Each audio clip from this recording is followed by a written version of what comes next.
give casual advice to people, don't we?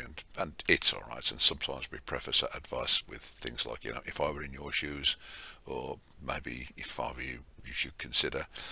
And that's okay, I think, with, as I say, casual sort of questions and ideas that we're sharing. But when it comes to maybe slightly more serious matters, the if I were you, if I were in your shoes approach might not be the best one, because quite simply, you're not. So what we're going to talk about now is Socratic questioning, and it's an approach to helping people to discover their own resourcefulness and to think about their thinking patterns, their approaches to problems, and whether it might necessarily be the best one to use at that time, and to see if they can adapt the way they think about things.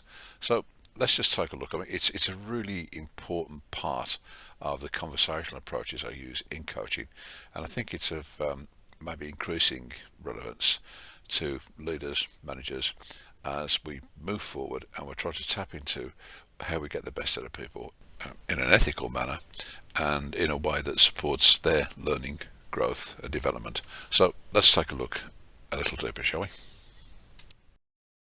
Okay, so we have our surface level thoughts, don't we? Our surface level responses, and you can almost think of them as a reflex, really. However, if we want to maybe push people a little bit further so that they have an opportunity to explore what they really mean, then these questions are helpful. How do you make that out? So what makes you say that? How do you know? If it is true, what does it mean to you? And last, where's the evidence of this? Now, I would always advocate that rephrase those in a manner that you're comfortable with it. Otherwise, it can be just a little bit robotic. But can you see what we're doing here? We're pushing people beyond that first thought and maybe requiring them to think, actually, is that really, really what I meant to say? So, a useful developmental point.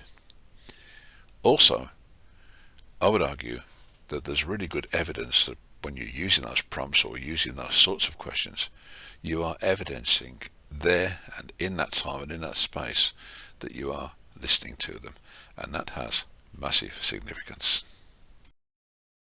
Okay, I used to teach, and some of the young people I work with hadn't have had the easiest of times as they'd gone through life, and they would just sometimes blank you, and you think, why are you doing this? I'm trying to help you. Well, here's the answer, maybe, that sometimes people do put up walls, not to keep people out, but just to see who cares enough to break them down.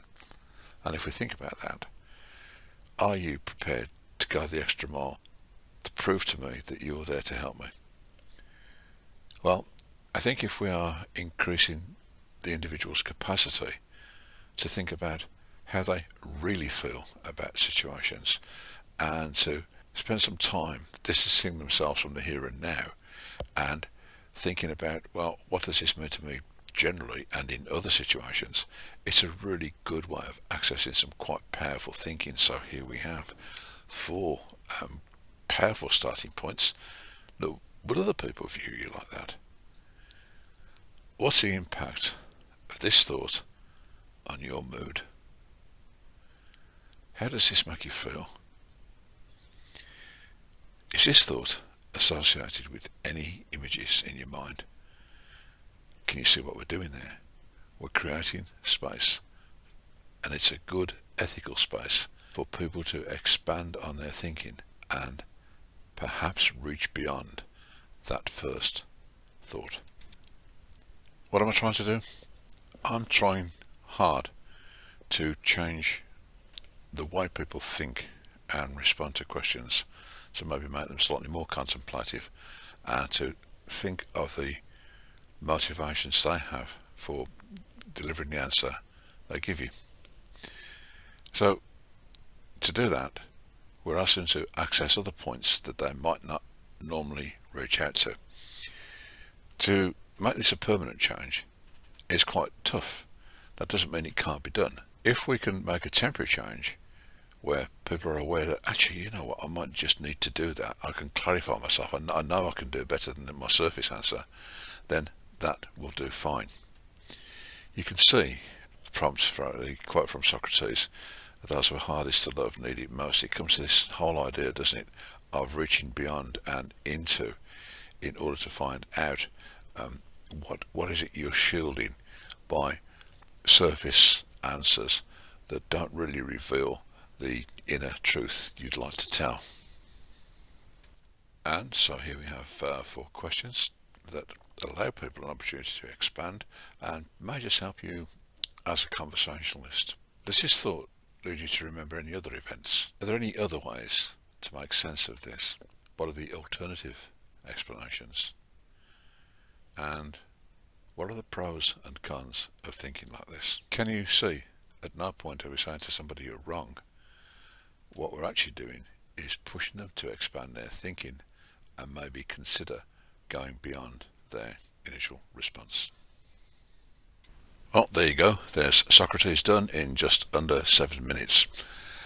I hope you found something here that gives you an opportunity to reflect on how you might use your vocabulary and your interactions to help expand the thinking approaches of others so that they are able to articulate themselves in a way that's far closer to the ideas they're trying to express. I wouldn't advise you to try this in every conversation.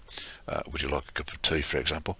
The phone will stop ringing, the messages will stop pinging, and you'll find yourself increasingly isolated because everyone will think you've just gone a bit strange.